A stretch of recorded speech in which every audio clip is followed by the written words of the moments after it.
जय हिंद। देखिए, नाटो को समझते हैं, नाटो को समझने के साथ साथ आपको नाटो, सेटो, सेंटो, नाटो प्लस समझना पड़ेगा, तब समझ में आएगा कि ये नाटो वाले मिलकर यूक्रेन लड़ाई को क्यों नहीं चाहते कि खत्म हो। और रसिया को सबसे बड़ा लॉस जो हुआ है वो फिनलैंड को नाटो में शामिल होने से हुआ है। तो देखिए, नाटो एक नॉर्थ अटलांटिक ट्रीटी ऑर्गेनाइजेशन है, ये एक सैनिक संगठन है। इसको फ्रेंच भाषा में उल्टा बोलते हैं, ओटान कहते हैं। तो जब भी कभी नाटो देखिएगा तो ओटान आएगा। तो इसका पूरा हिस्ट्री देखते हैं सेकेंड वर्ल्ड वॉर से पहले से। देखिए, जब द्वितीय विश्व युद्ध चल रहा था, वार सेकेंड वर्ल्ड वॉर 1939 से 1945 के बीच में, तो इस दौरान पूरी यूरोप की अर्थव्यवस्था तबाह हो गई थी। यूरोप लगभग एकदम भुखमरी के कगार पे चला गया था। तो यूरोप तहस नहस हो गया था।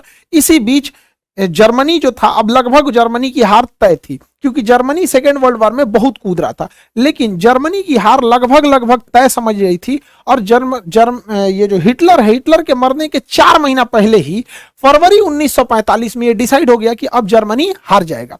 तो जर्मनी पर किसका अधिकार होगा, इसकी बैठक हो रही थी यूक्रेन के शहर याल्टा में।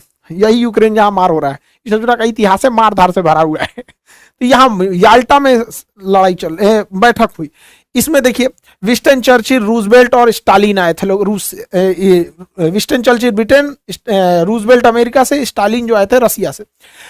तय ये हुआ कि जर्मनी जैसे ही हारेगा, जर्मनी के टुकड़े कर दिए जाएंगे। एक हिस्सा जर्मनी का ले जाएगा रसिया, एक हिस्सा ले जाएगा फ्रांस, एक हिस्सा ले जाएगा ब्रिटेन और एक हिस्सा ले जाएगा अमेरिका। यानी देखिए, जर्मनी के 4 टुकड़े कर दिए जाएंगे। ये अंग्रेजों का इतिहास है, जहां भी गए हैं वहां टुकड़ा टुकड़ा करके गए हैं। हम लोग को देखिए, इंडिया को बांग्लादेश, म्यांमार, भारत, पाकिस्तान, अफगानिस्तान धज्जी उड़ा के चल गया सब। तो ये याल्टा पैक्ट में हो गया। इसके 4 महीने बाद फाइनली हिटलर हार गया और जर्मनी के जैसे हुआ टुकड़े वैसे तोड़ दिए गए जर्मनी को।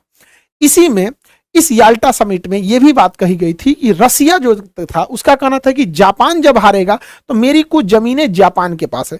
तो याल्टा समझौता में कहा गया ठीक है कि जो जापान का क्यूराइल द्वीप है, जापान जो है रसिया को हरा दिया था 1904 में, 1904-1905 की लड़ाई में ना जापान जो है रसिया को हरा दिया था। तो ये क्यूराइल द्वीप न हुआ क्या कि रसिया जब सेकेंड वर्ल्ड वॉर खत्म होगा, जापान पे परमाणु बम गिरा दिया गया, तो कहा डिसाइड किया गया कि यहां पर यह क्यूराइल द्वीप रसिया ले लेगा। तो रसिया ले लिया।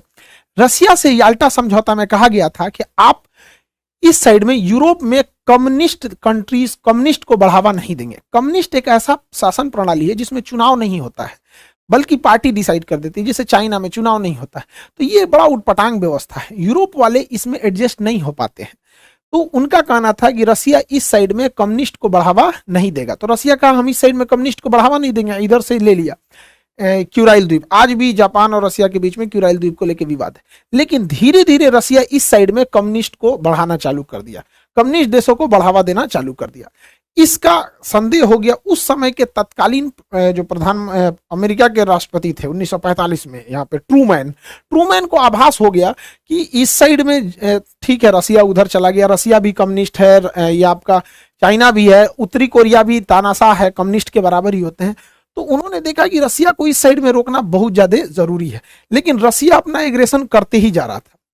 इसी बीच में फरवरी 1948 में रसिया जो था उस समय सोवियत संघ था, तो रसिया के साथ था एस्टोनिया, लातविया, लिथुआनिया, ये पूरे के पूरे रसिया का ही पार्ट था। सोवियत संघ उस समय union of Soviet socialist Republic, USSR नाम था रसिया का, तो ये सब उसी के साथ थे।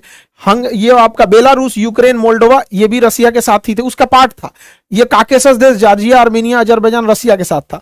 ये सेंट्रल एशिया के Kazakhstan, Kyrgyzstan, Tajikistan, Turkmenistan, Uzbekistan, ये सब रसिया के साथ थे। तो आप देखिए उस समय रसिया का क्या इतना बड़ा एरिया होता था, ये पूरा का पूरा रसिया था। इसके बावजूद रसिया ने यहां पर उस समय के जो चेकोस्लाविया देश है, फरवरी 1948 में चेकोस्लाविया पर अचानक सेना भेज के तख्ता पलट करा दिया और यहाँ के लोकतंत्र के सरकार को उखाड़ फेंका और यहाँ पर अपनी पिट्ठू सरकार, जैसे इसी के हिसाब से चलने वाली सरकार, कम्युनिस्ट सरकार को यहाँ बैठा दिया। आज चेकोस्लाविया 2 भाग में टूट चुका है, चेक गणराज्य और यहाँ पे स्लोवाकिया। उस समय इसने कब्जा किया। अब यूरोप वालों को डर हो गया कि भैया यहां तक तो खुद का खुद रसिया है, अब ये इसके भी आगे बढ़ेगा तो हम लोग कहां जाएंगे। और उसके अलावे जर्मनी का एक हिस्सा तो रसिया याल्टा समझौते के तहत ही ले चुका था। अब इसके बाद अमेरिका वालों का नींद खुला कि भैया इनको कैसे रोका जाए। तो रसिया क्या था कि अन्य सरकारों को भी लालच देता था कि तुम भी कब्जा कर लो, तुम भी कब्जा कर लो, लोकतंत्र की सरकार को उखाड़ फेंको। इसी बीच अमेरिका को खबर लगी कि रसिया का अगला टारगेट है तुर्की, तुर्की पे कैसे भी कम्युनिस्ट सरकार को लगाना। तो ट्रूमैन जो वहां के राष्ट्रपति थे उन्हें मार्शल प्लान लगाया। देखिए मार्शल लॉ अलग है, मार्शल प्लान अलग है। इन्होंने मार्शल प्लान लाया अप्रैल 1948 में। इसके तहत जो देशों पे रसिया अपना प्रभाव जमा रहा है कि तुम लोकतंत्र छोड़ के कम्युनिस्ट आ जाओ, वहां पर ये लोग क्या करते थे, मार्शल प्लान के तहत पैसे देते थे ताकि वो रसिया के फेवर में ना जाए। तो तुर्की और साइप्रस को कैसे भी ये पैसे उसे दे के अपने फेवर में लाए, वरना टर्की भी हो चुका था कम्युनिस्ट देश। रसिया यूरोप की ओर बढ़ते जा रहा था। रीजन क्या है, रसिया का एक क्षेत्रफल, खुद का रसिया इतना बड़ा था, इसके अलावे रसिया के साथ सेंट्रल एशिया यूएसएसआर का हिस्सा था, काकेसस यूएसएसआर का हिस्सा था, ये बाल्टिक देश यूएसएसआर के हिस्सा थे सब, ये उस समय बेलारूस, यूक्रेन, ये सब उस समय रूस का ही पार्ट हुआ करता था, इतना बड़ा। इसके अलावे अब रसिया एंट्री करना चालू किया। तब इन्होंने क्या किया, 4 अप्रैल 1949 को नाटो सेना का गठन किया। जिस समय गठन हुआ उस समय 12 देश थे, वर्तमान में इसमें 31 देश हो चुके हैं। नॉर्थ अटलांटिक ट्रीटी ऑर्गेनाइजेशन, इस संगठन के टोटल 14 अनुच्छेद हैं, 14 आर्टिकल हैं। 14 आर्टिकल में कहा गया है कि इसके देश कैसे कैसे काम करेंगे। इसका 5वां आर्टिकल सबसे खतरनाक है कि इन वर्तमान में जो 31 देश हैं, अगर इस 31 देश में कोई बाहरी देश 31 आपस में मार करे तो कोई दिक्कत नहीं है, ये किसी को मारे तो कोई दिक्कत नहीं है, लेकिन अगर कोई दूसरा देश इनके ऊपर हमला करेगा तो ये 31 मिल के मारेंगे उसको। ये इसका कानून है। इसका मुख्य उद्देश्य क्या था कि रसिया को इस साइड में यूरोप की ओर से चढ़ने से बचाया जाए, वरना ये धीरे धीरे रसिया इधर आ गया था। तो अब आपको तो समझ में आ रहा होगा ना कि नाटो का निर्माण ही हुआ था रसिया के एग्रेशन को रोका जाए, वरना रसिया बहुत तेजी से एक्सपेंड कर रहा था और हर जगह कम्युनिस्ट फैलाते जा रहा था। तो नाटो का गठन 1949 में हो गया। ये एक सैन्य संगठन था। अब रसिया को चारों ओर से रोकना था। तो रसिया को सेंट्रल एशिया से रोकने के लिए, ईस्ट एशिया से रोकने के लिए सेटो बनाया गया, south east Asian treaty organization, SEATO 1954 में बनाया गया। इसको हथियार, सेटो में मुख्य रूप से किसे शामिल किया गया, तो थाईलैंड को और इधर से फिलीपीन को, और नीचे में ऑस्ट्रेलिया और न्यूजीलैंड, ताकि इधर से ये लोग अमेरिका के फेवर में रहे। और इन्हें हथियार कौन दे रहा था, अमेरिका, ब्रिटेन, फ्रांस। इधर से ये लोग सपोर्टिव हथियार दे रहे थे कि इधर से चाइना, कोरिया, इन सबको बिजी रखा जाए ताकि रसिया इस साइड में बिजी रहे, और इधर से नाटो डायरेक्ट रसिया को इंगेज कर रहा था। अब इन लोगों को लगा कि हम दो ओर से रसिया चाइना को घेरते जा रहे हैं, इधर से घेर रहा है नाटो, इधर से सेटो, नाटो सेटो ना, ये हो गया सेटो साउथ ईस्ट, ये हो गया सेटो और ये हो गया नाटो। अब रसिया को थोड़ा अनबैलेंस लगने लगा कि सोच रहा दोनों खोपड़िया नोच देगा सब। तब अमेरिका शांत बैठने वाला तो है नहीं, इसने इसी बीच में ला दिया एक ठो सेटो, सेंट्रल, सीईटी से सेंट्रल ट्रीटी ऑर्गेनाइजेशन, अगले साल 1955 में सेंट्रल ट्रीटी ऑर्गेनाइजेशन। इस ऑर्गेनाइजेशन को भी हथियार दे रहा था इधर से ब्रिटेन। इसमें कौन कौन से, इसमें थे तुर्की, इराक, ईरान और पाकिस्तान। सोचिए ये सेंट्रल थे सब। तो ये हो गया सेटो। अब ये रसिया पे दबाव बनाते थे सब, यहां पे रसिया को आगे बढ़ने से रोकते थे सब, सेटो। इधर से कौन चढ़ता था, सेंटो, इधर से सेटो, ये हो गया सेंटो, ये सेटो और ये सेंटो, इधर से नाटो। चारों ओर से रसिया को घेर लिया सब, नाटो, सेंटो, सेटो, चारों ओर से रसिया को घेर लिया सब। रसिया को लगा कि भैया हम तो पिसा जाएंगे। अब भारत को कहे तो भारत किधर जाए भैया। अब भारत हो गया फेरा में पड़ गया, क्योंकि रसिया को इधर से तो घेर लिया है नाटो, यहां से घेर लिया है सेटो, सेंटो, ये हो गया SEATO, south east Asian treaty organization.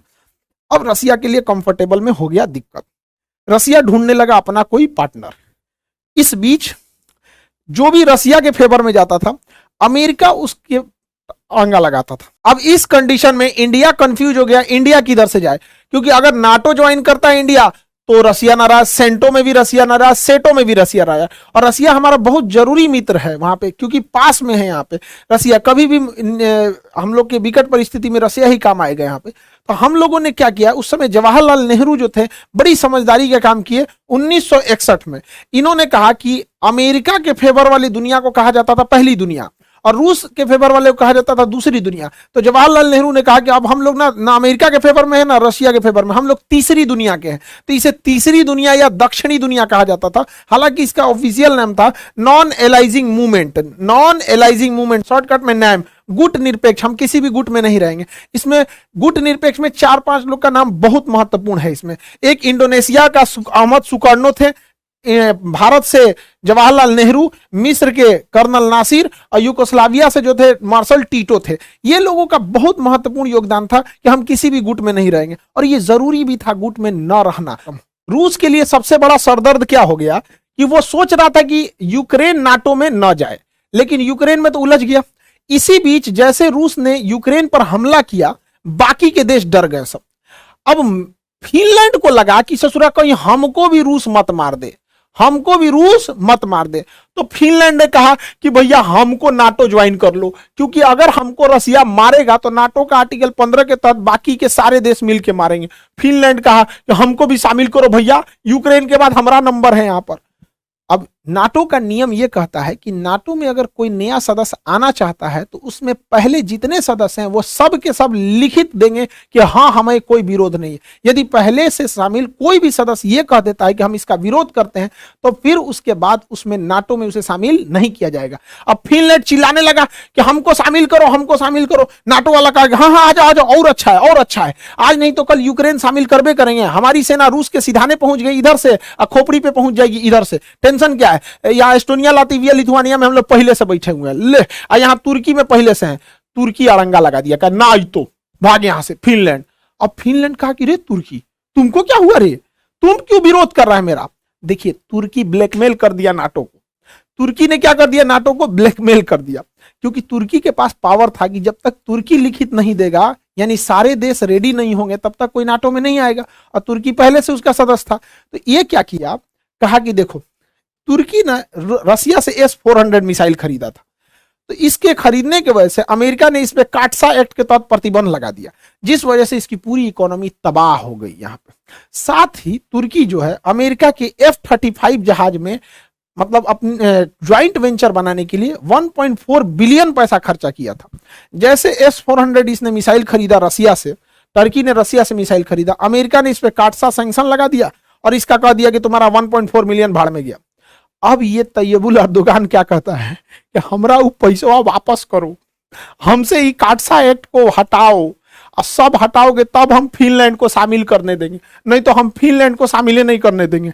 अब अमेरिका माथा पीट रहा है, नाटो माथा पीट रहे करे, अरे भैया एक से काटसा हटा दे, इसका जो पैसा जो लूटे हैं लोग 1.4 बिलियन दे दे, नहीं तो फिनलैंड को आने नहीं देगा। अब फिनलैंड को नहीं आने देगा, रसिया कचर देगा फिनलैंड को, तो रसिया कचर ना दे तो इसका समझौता हुआ। देख रहे हैं इसको, बाप रे बाप, ठीक ठाक भाई। देखिए भाई अमेरिका को कोई चुना लगा के आ गया, बहुत बड़का राजनीतिक आदमी हुआ है। तो ये अपने देश के हैं, तुर्की में जीत गए हैं अभी। तो तुर्की ने फाइनली जब ये सब तुर्की से ये सैंक्शन हटा लिए गए, तुर्की ने कह दिया हाँ फिनलैंड भी आ जाए नाटो में, और नाटो में ससुरा फिनलैंड आ गया। और ये रसिया के लिए सबसे खराब बात है